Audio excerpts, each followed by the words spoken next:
Hello, my name is Chloe. Welcome to my channel. Today I'm bringing to you my November TBR.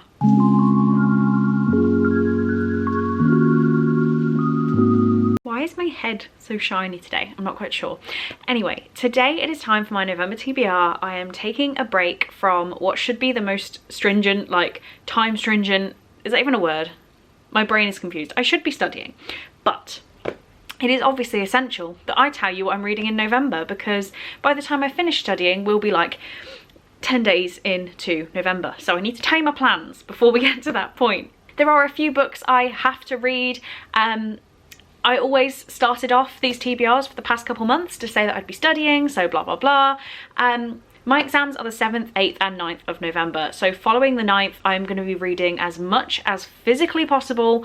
And I'm actually flying out to see Cole on the 19th and will be away for the rest of the month. So I pretty much have 9 days of solid reading, and I have a concert on one of those days. And one of them is the night before my flight, and I'm working full time. But reading. I'm sure I'm going to have time to read on my travels while I'm over there. So we have plans. The first plan that we have though is scheduled in for after my exams, before my trip, and that is the Chloe's Crime Scene Corner buddy read, which is The Butterfly Garden by Dot Hutchison. If you have no idea what I'm talking about, I run a book club called Chloe's Crime Scene Corner, and this was announced as the first of the next 3 months picks. So I will definitely link that announcement video down in the description if you want to check out all of the books we're going to be reading soon. But November's pick is The Butterfly Garden, and this sounds horrifically weird, and I am buzzing. It says, near an isolated mansion lies a beautiful garden. In this garden grow luscious flowers, shady trees, and a collection of precious butterflies, young women who have been kidnapped and intricately tattooed to resemble their namesakes. Overseeing it all is the gardener, a brutal, twisted man obsessed with capturing and preserving his lovely specimens. I think this sounds disgusting, and I am so here for it. This is going to be a very fun time, I think. Next up, we have my Patreon buddy read for the month. So this is where my top 2 tiers vote on a book from my TBR that we want to read together for the month. And this month it was The Intimacy Experiment by Rosie Danan. This is the sequel to The Roommate. I think they can be read independently, but it features characters from The Roommate, and that was another book we read as a Patreon, so they've gone and picked the next one in the series. So this is about Naomi, who has built a life around going against the grain. When the sex-positive startup she co-founded becomes an international sensation, her responsibilities shift from the bedroom to the boardroom. Ready to conquer new worlds, Naomi wants to extend her platform to live lecturing, but despite her long list of qualifications, higher education won't hire her. Ethan Cohen has recently received 2 honours. LA Mag named him one of the city's hottest bachelors, and he became a rabbi of his own synagogue. Unfortunately, his shull is low on both funds and congregants, so the board gives him 3 months to turn things around, or they'll close the doors for good. I think this is going to be so much fun, quite a nice thing to dip into after the stress of exams and then the stress of horrifying women kept in a garden. This is going to be a lovely time, I'm sure. Next up, we have a blog tour that I put myself on without really considering the dates, and that is Legends and Lattes by Travis Baldry. So I'm going to need to read this one as well between my exams and going away on my trip. I'm quite scared about that, but I'm sure we can squeeze this in.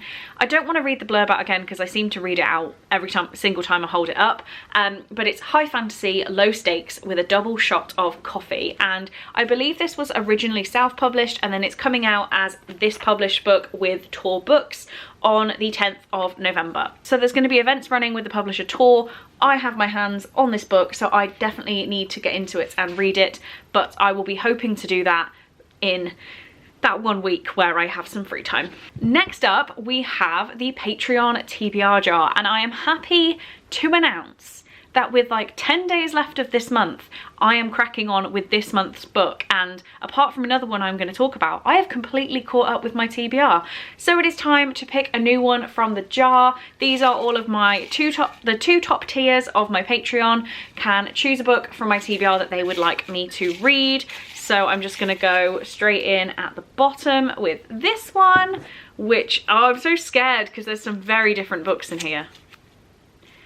Okay, I think this might get pushed into December, but I did want to read it. Oh, just to hold it up, I'm sorry. So this is Amber's pick, which is Kingdom of Flesh and Fire.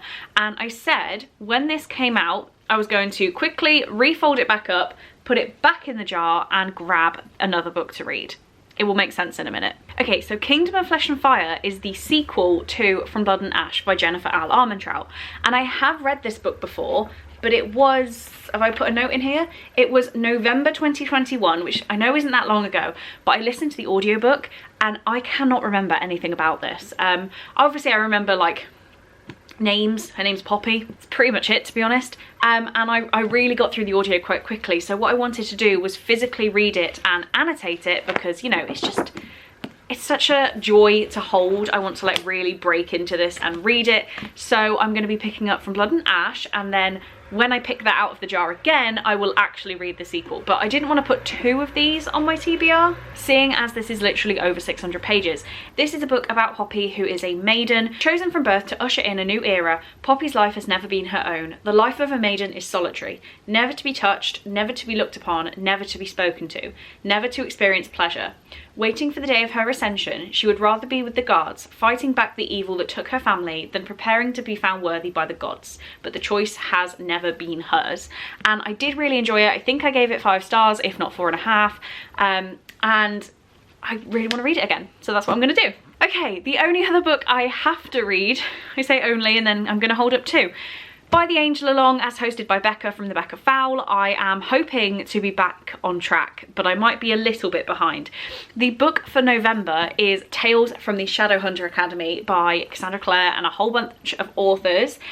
This copy is absolutely massive and I genuinely hate it. Like, it's too big. This is just, like, this is a self-published 600-page book. And this is way, way bigger. It's just huge. So I need to read this one. In order to read this one though, I do need to actually read City of Heavenly Fire, which is book number 6 of the Mortal Instruments. So I feel like I need to know what goes on in here before I read this one, because otherwise Becca wouldn't have scheduled them this way. I have never read either of these books, so we are now in the Cassandra Clare era that I didn't touch. They're not rereads, and yeah, I obviously can't tell you anything about this because it's book 6 of the series. And then this one is following all of those, so I really can't spoil it. Even the last line of the blurb is a spoiler for like at least book 3, I'm sure. So yeah, excited to pick these up. Excited to get this book out of my possession when I'm done because it's genuinely just huge. I hate it. But yes, a lot of Cassandra Clare reading. I don't know what of this will happen in November.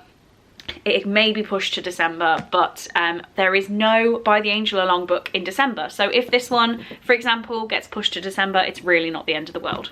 And finally, I have a few more books that I'd like to talk to you about. So that was exciting. When I go away to America, I am going to be taking some books that I would like to read, but that I know I can leave with the future mother-in-law, because she is now massively into reading. She loved reading anyway, but I have like forced some books on her and she's been enjoying them. So I'm going to take some books that I can leave with her after I've read them. First, however, I'm going to be reading Verity by Colleen Hoover, and I'm going to be taking this on the plane with me to read on my journey over, and then she needs to read the exclusive new chapter. So I'm going to reread this whole thing and then hand the book over for her to finish it off. And yes, very excited to read this one again, and this is the collector's edition. It's so pretty. Okay, this TBR is now getting out of hand because I now have 4 books to talk to you about that I'm going to try and read. 2 of these, maybe 3, are now on their 2nd trip across the pond, because I said last time that I was going to take them and read them, and if I didn't read them, I was going to leave them. I stand by that this time. If I don't read them, I am leaving them, but I'm going to try to read them because I didn't really try last time.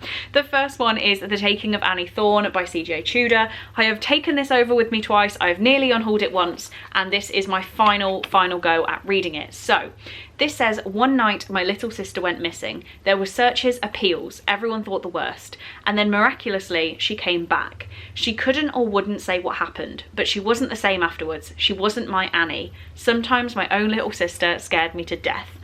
I think this sounds great, very creepy, and I'm hoping that I can quickly flick through it and pass it over to the mother-in-law. There's a bike coming that's going to be really loud. I'm going to have to wait. we'll keep talking while it's quite quiet. The next one I'm taking is The Turn of the Key by Ruth Ware. I have read this before. I gave it 5 stars. I had a lovely hardback copy and then I unhauled it because I said I'm never going to read it again. It's a thriller.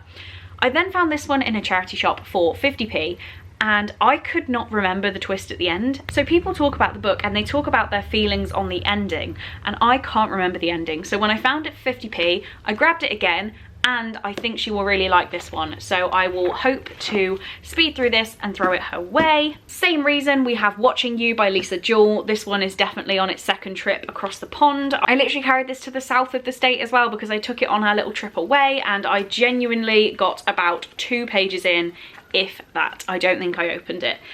So this one says, you're back home after 4 years of working abroad. You're keen to find a place of your own, but for now you're crashing in your big brother's spare room. And then you meet the man next door. He's the head teacher at the local school, twice your age, extraordinarily attractive. You find yourself watching him all the time. You never dreamed that your innocent crush might become a deadly obsession, or that someone is watching you. Why can't I pick this up? If I can't pick it up this time, it's not meant to be. And finally, I now think we may have enough books. I'm going to take My Lovely Wife by Samantha Downing. Again, I'm convinced this is on trip number 2. I don't think I know anything about this, really. I just saw it and was like, I definitely need this book, and it's in my possession. It says, our love story is simple. I met a gorgeous woman, we fell in love, we had kids, we moved to the suburbs, we told each other our biggest dreams and our darkest secrets, and then we got bored. We look like a normal couple. We are your neighbours, the parents of your kid's friend, the acquaintances you keep meaning to get dinner with. We all have our secrets to keeping a marriage alive. Ours just happens to be getting away with murder. I need to read it. I hope I'm gonna like it, and I hope she will like it too. So I can't even hold this stack. Let's wiggle you back a bit. Oh God, this is the stack. And let me just reiterate, my exams are the 7th, 8th and 9th, and I fly on the 19th. So ones that are going in my bag are 1, 2, 3, 4, leaving me with 1, 2, 3, 4, 5. Leaving me with 1, 2, 3, 4, 5, 6 to read beforehand. I'm not sure this is physically possible, but we are gonna try. They all just fell. So on that note, I need to find somewhere safe to put these books. Thank you so much for watching this video. I really do hope you enjoyed it. Please do let me know if any of these books are on your immediate TBR. If you hate any of them, please share your opinions. But thank you very much, and I will see you next time. Bye.